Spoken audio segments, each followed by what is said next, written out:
Bueno, vamos a continuar con el desarrollo del segundo tema del día, el cual es constipación. Entonces, para hablar de constipación, debe haber una retención por un tiempo prolongado de estas materias fecales a nivel del colon, que retarda la eliminación de dichas excretas a través del recto ano y que se caracterizan por ser heces demasiado duras y de difícil evacuación.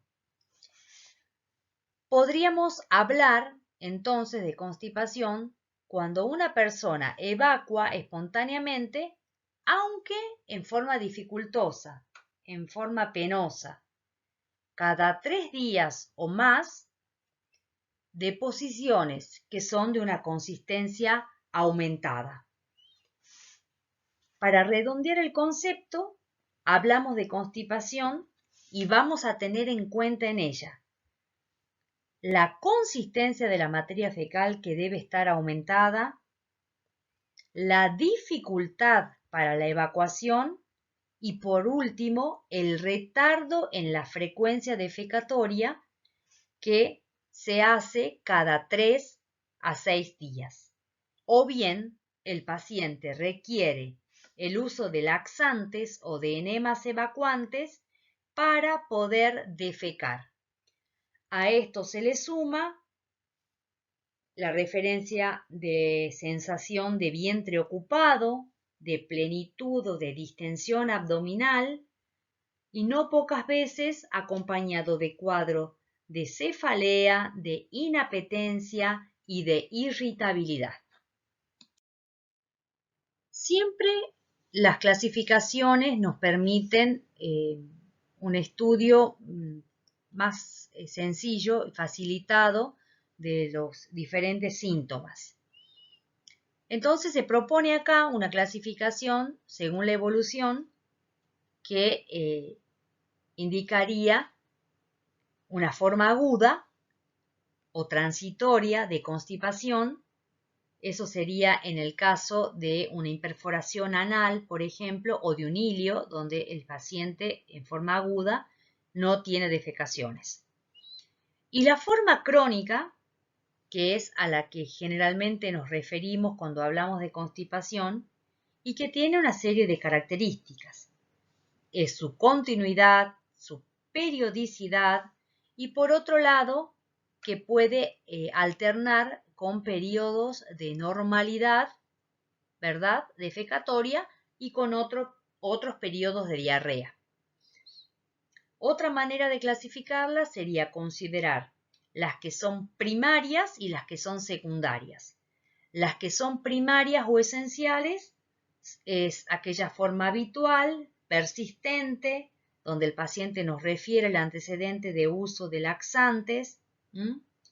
y la forma secundaria, que es secundaria o sintomática también, al uso de opiáceos, en el caso de patologías neoplásicas, en el caso de un reposo prolongado, el reposo prolongado, la falta de deambulación, como sucede en los pacientes que pasan bastante tiempo en cama, suele acompañarse de estados de constipación, o procesos que estenosan algún sector del colon, o a veces también hemorroides en sus crisis de dolor, donde el paciente puede, en cierto modo, evitar la defecación como una actitud antiálgica para defenderse frente a este cuadro doloroso. En el caso de constipación debemos tener en cuenta que hay una serie de factores que están muy relacionados con ella.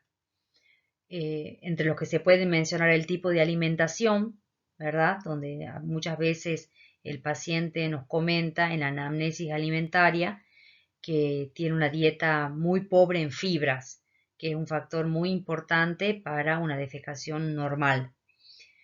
A veces son los factores ambientales, ya sea horarios de trabajo, horarios de actividades, por lo que el paciente pospone el deseo de evacuar y esto sostenido en el tiempo puede traer aparejado una constipación crónica.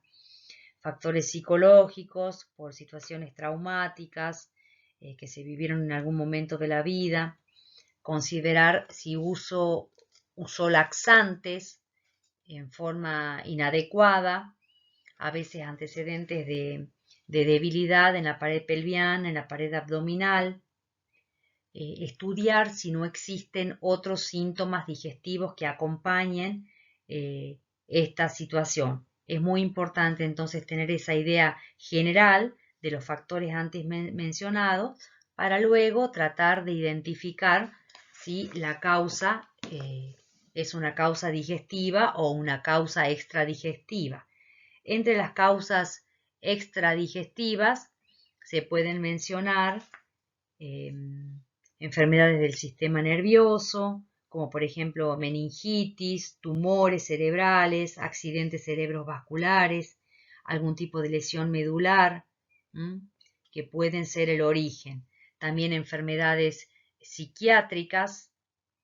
enfermedades infecciosas, la deshidratación, el consumo de drogas como codeína, morfina, que ahora está muy en boga por el tratamiento paliativo del dolor en muchas patologías que son de evolución crónica, también los anticolinérgicos, antidepresivos, diuréticos, anticonvulsivantes y el bario, que pueden ser la causa de una constipación de causa o de origen extradigestivo. Y entre las causas de origen digestivo tenemos la constipación crónica simple, que es el estreñimiento habitual, a veces en casos de colon irritable, cáncer de colon, megacolon, que puede ser congénito o adquirido, lesiones anorrectales, ascitis, impacto fecal y fecaloma, embarazo, tumores ginecológicos, intoxicaciones exógenas como por ejemplo con plomo o algún tipo de endocrinopatía como hipotiroidismo, panhipopituitarismo o hiperparatiroidismo que pueden ser causantes de constipación. Bueno, para finalizar la presentación y esperando que les haya resultado de utilidad, se pueden hablar de una forma aguda,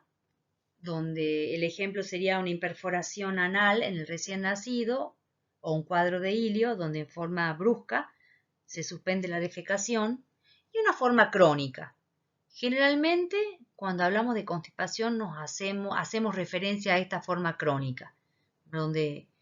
siempre es más frecuente en mujeres, donde las deposiciones habíamos dicho que son dificultosas, displacenteras, muy distanciadas una de la otra, con eliminación de heces que son de consistencia aumentada,